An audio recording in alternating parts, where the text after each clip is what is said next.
Magandang araw mga kabugtaw. Ang lalata ngayon, bagyo. Una sa lahat ay iniisip natin yung mga nabiktima ng lindol, lalo na yung mga namatayan. Sinang kalikasan na kasi yan. No? Yo, ah, sana sa nangyari, we realize and appreciate our own mortality.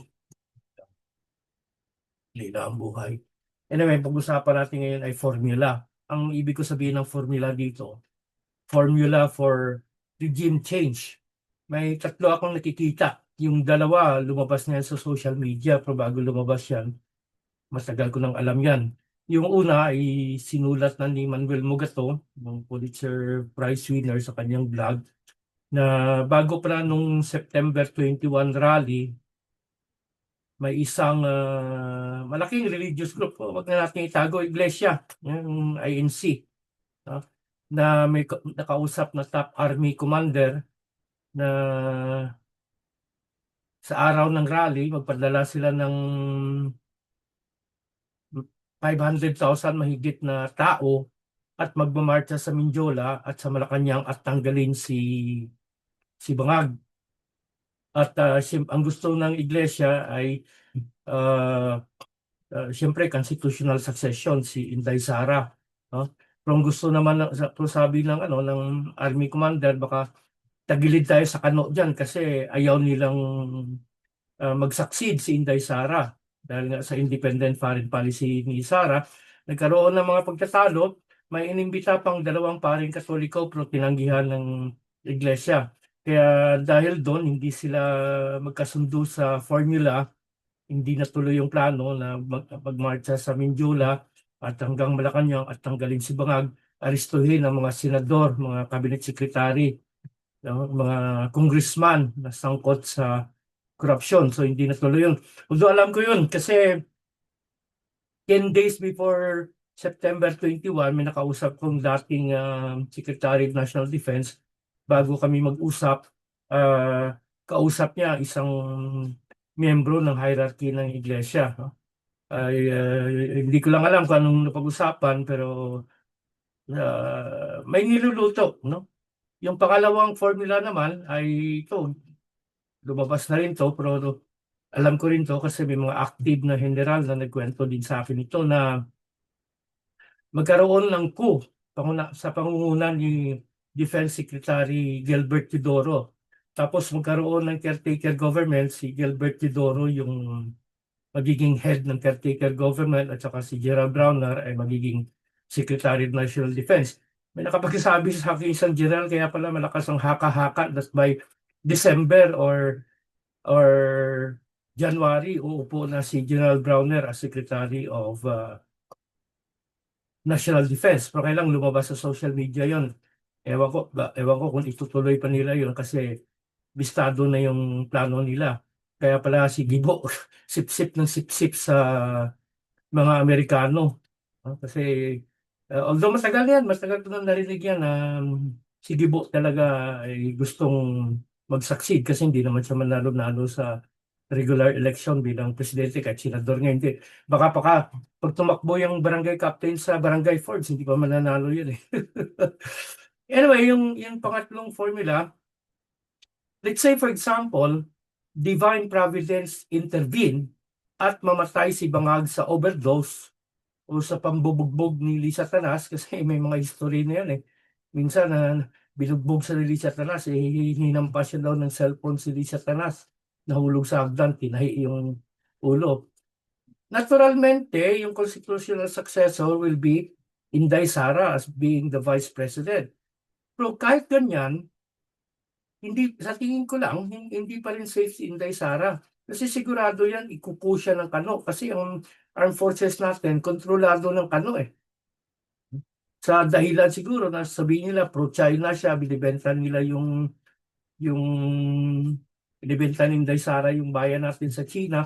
Kasi malakas ang anti-China sentiment sa armed forces of the Philippines dahil nalaso na yung utak nila ng kano. In fact, even the recent survey na Ibon ba yun?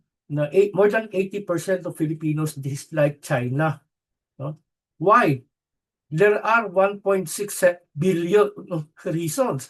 Kasi noong September 9 at 2024, yung US Congress, House Resolution 1157, Anti-China Malign Act, nag-allocate ng 1.6 billion pesos. 1.6 billion dollars just to smear China. Kaya kahit dito sa yan, all over the world yan, Africa, Asia, South America, no?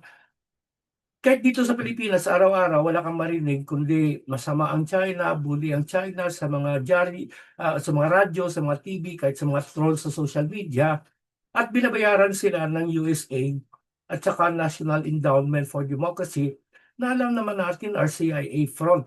No? So, at puro kasinungalingan ang pinagsasabi nila dito. Marami na tayong episode sa Bugtaw na I dispelled all those lines. Yung West Philippine Sea, Atinto, no? Inaagaw yung teritoryo natin. Marami na akong paliwanag dyan. Ganun pa man, no? Malakas ang anti-China sentiment sa Pilipinas.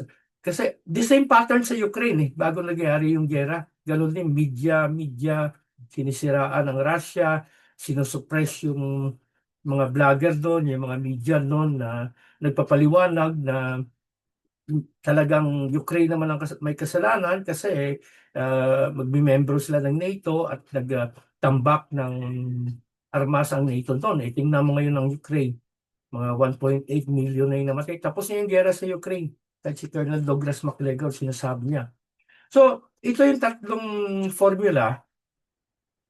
Una, yung September 21 sana na alisin si Bangag, tapos magkaroon ng ang simbahan, ang iglesia, gusto si Sara ang mag-succeed, yung army commander naman gusto 30-man council, no? Magiging council, revolutionary government council, kasi hindi nag-agree yung commander sa iglesia na si Sara yung mag-succeed kasi baka daw hindi matanggap ng Amerikano. Ano bang pakialam ng Amerikano, bayan natin to, no? So yun yung isa.